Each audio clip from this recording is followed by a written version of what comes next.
Les molécules en chimie organique, donc quelque chose qui a été abordé en seconde, avec notamment une vue un peu développée de l'enchaînement des atomes dans certaines molécules, avec notamment une discussion autour des isomères, parfois, de l'enchaînement des atomes dans les molécules. Tout ça a été complété avec l'étude de la famille des alcanes et des alcools en principe en première S, avec notamment l'isomérie ZE qui a été développée aussi.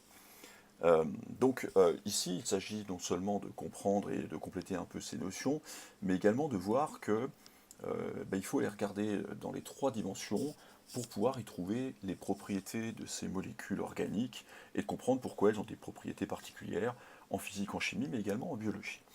Alors notamment, il s'agit pour commencer, de savoir les nommer correctement. Donc la nomenclature systématique consiste à donner un nom qui va être reconnu par tous. Donc ça peut paraître un petit peu évident, mais il y a tellement de molécules en chimie orga qu'il s'agit vraiment de les nommer proprement.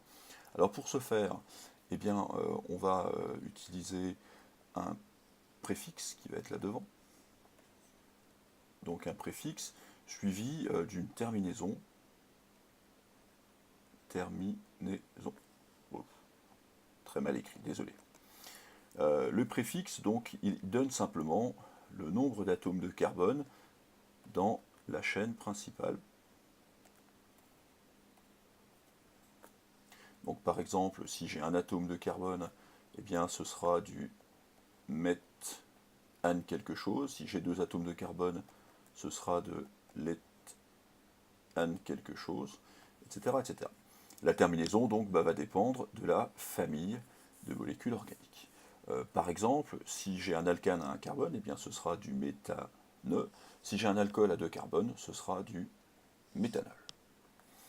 Alors le cas particulier des alcènes, les alcènes sont donc des molécules qui ressemblent très fortement à des alcanes, qui ne comportent que des C et des H, que des carbones et des hydrogènes, mais il y a quelque part dans ma chaîne carbonée une double liaison carbone-carbone. Par exemple, le propène, donc on voit ici le prop, 3 atomes de carbone, donc j'ai un enchaînement dans la chaîne principale qui est carbone, carbone, carbone, et donc il y a ici une double liaison carbone-carbone. Chaque carbone faisant 4 liaisons, celui-ci donc a une liaison ici, il portera 3 carbones, 3 hydrogènes, excusez-moi. Le carbone central fait déjà une, 2, 3 liaisons avec d'autres carbones, il comportera un seul hydrogène, et celui qui est au bout comportera eh bien, 2 hydrogènes, puisqu'il a deux liaisons déjà ici. But, 4 carbones, et N, donc il va comporter une double liaison. Alors attention, ici on voit qu'on peut avoir une double liaison qui peut se trouver soit en bout de chaîne carbonée, auquel cas on aura du but 1N, puisque c'est le premier carbone qui la comporte, ou alors cette double liaison peut être au centre de la molécule, et donc cette fois-ci c'est le deuxième carbone, donc si on commence à numéroter d'ici, c'est le deuxième carbone, qui est le premier carbone comportant la double liaison ici. Toujours pareil, on choisit le nombre ici le plus petit possible. Donc si je complète avec mes hydrogènes, eh bien j'ai ici 3 hydrogènes, une seule liaison, une de 3 liaisons, donc un hydrogène ici, de la même manière, et donc 3 hydrogènes en bout, puisque ce carbone-ci ne fait qu'une seule liaison. Pour les ramifications, eh bien, il s'agira d'aller voir les différentes activités. Tout cela est expliqué dans le détail. Alors les groupes caractéristiques, donc nommés des groupes en chimie organique, donc on en reconnaît un certain nombre. OH, j'ai un alcool. COOH, acide carboxylique.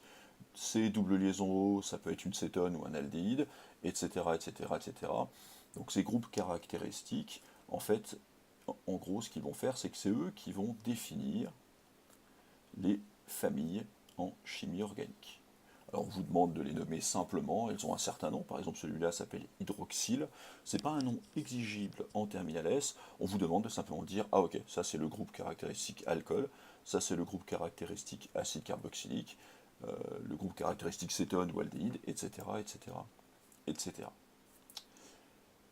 Qu'en est-il de la représentation de ces molécules? Alors notamment quand il s'agit de représenter une molécule à plat, eh bien, on a déjà plusieurs outils. On a la formule brute, par exemple C2H6O.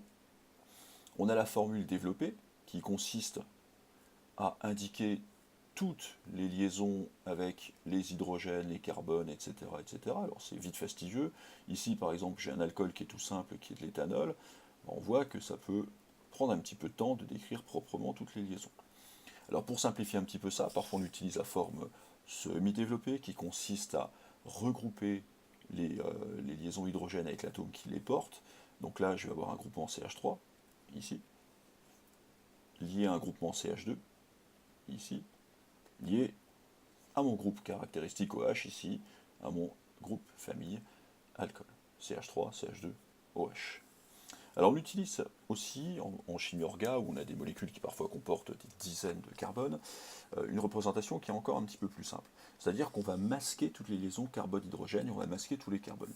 Et donc la chaîne carbonée va être représentée par une ligne brisée, ici. Donc ceci, par exemple, ce sera du CH3. J'ai un carbone en bout de chaîne qui fait une liaison, donc c'est un CH3, lié ici à un carbone qui fait déjà deux liaisons, qui porte donc deux hydrogènes, CH2, lié à un autre CH2 ici, lié à un CH3. Donc ici, il s'agit d'une chaîne carbonée comportant 1, 2, 3, 4 atomes. Il s'agit donc du butane, puisqu'il n'y a pas de groupe caractéristique particulier. Donc dans une formule topologique, en gros, on ne représente pas les liaisons CH en quelque sorte. Si je reprends le cas de l'éthanol qui est ici, donc CH3, CH2, voilà comment ce serait représenté, ça commençait un petit peu brouillon, une ligne brisée comme ceci, donc j'ai mes deux carbones qui sont représentés ici, et une liaison qui va terminer ici sur le groupement OH. Voici la forme topologique de la molécule d'éthanol. Alors tout ça peut paraître un petit peu compliqué, mais en vous exerçant sur les différents exercices proposés dans le livre et sur la fiche qui se retrouve dans l'espace groupe de Liberscol, eh bien vous verrez qu'on s'y fait très très vite et c'est quelque chose de vraiment très utile.